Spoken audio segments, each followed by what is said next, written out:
This is, I just flew back from Perth yesterday, I think. I can't fucking remember. I'm still shitting on Perth time. As soon as I got there, I flew in and I did a radio show. So this is an improv poem because I don't have it written down. I don't memorise poems because I'm a page poet. So you've got performers later, you can enjoy that. But for me, you'll have to just put up the pages. And what can we expect from you tonight? The radio announcer said. And I said, I'm a fucking poet. All I do is read words. And then there was a silence and he went to a commercial break. And he said to me afterwards, well, it's a rocking gig, but say something. And I said, well, all I do is read poetry. I just stand up there and read poetry. He said, and then he came back on air and he said, aren't you famous for trashing stages and biting the heads off rubber chickens? Yeah. And I said, you're confusing me with Randall Stevens. And he said something about, there's also something about atomic balls. And I thought, atomic balls? What the fucking hell are they? And then he started talking about Steve Smart and everybody else in the gig.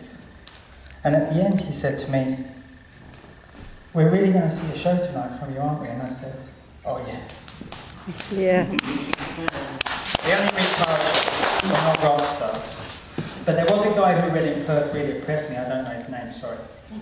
This is a short little improv poem about him. He came up at Perth Poetry Club. It was pissing down with rain, hammering on that corrugated roof they've got there. The man who came up with the green metal jacket with the anarchy patch on it and stood there and said, there are better things in the world than poetry. People are out on the streets protesting, man. Maybe all of you who are reading here today should stop reading this self-effacing bullshit and do something good for the world. I followed him, and I said, when I got to the microphone, I believe in occupation. I believe in condemnation. I believe in isolation and freedom of speech, but I also lived through punk rock in England. So I say, before you occupy anything, occupy your own fucking mind. Yeah.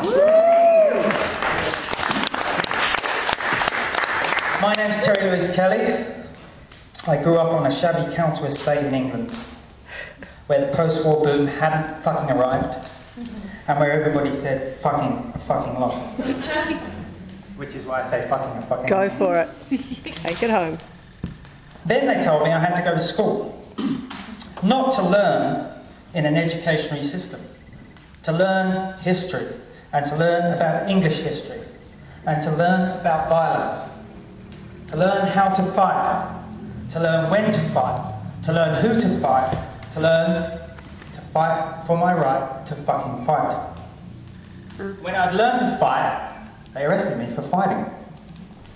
And Elizabeth Regina, who it was said ruled over me, gave me detention at her fucking pleasure. Shaved my head, washed me with a fire hose, made me wrestle small bears naked for a fucking entertainment.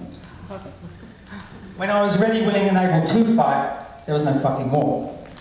War was over and out. Dope-smoking Japanese women posing naked were in. So with no war to die heroically or fucking cowardly in, we could only fight or up-fuck each other. So we did. Then they called us scum and fucking hooligans. And they set Alsatian dogs on us. No one called them German shepherds in England, because after all, we had won the fucking war. Die fucking Krieg. Thank you. Woo!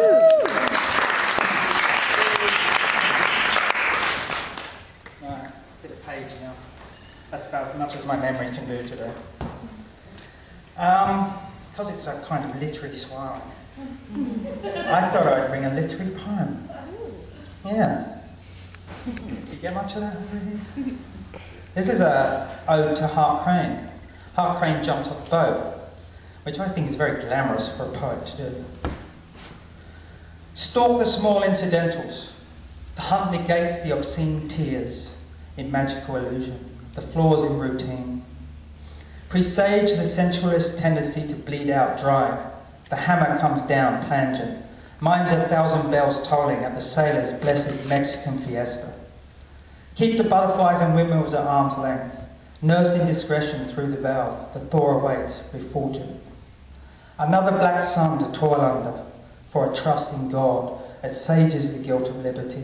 Incremental death benefits on a subsidised plea bargain. Buy big, think small, occupy. Prevaricate over information precipitation, while the waves pound the ruptured shore. Honesty lies motionless and tragic. The war machine grinds on, making bread and human meal. Chase the exquisite interludes, flirt with the ghosts of yesterday. Relocate yourself from fear to infinity. Sip from the font of decadence, stand on the Carlton erect. Refute the sanctity of hallows. Let the prime numbers fall into the turgid ocean. Heart crane.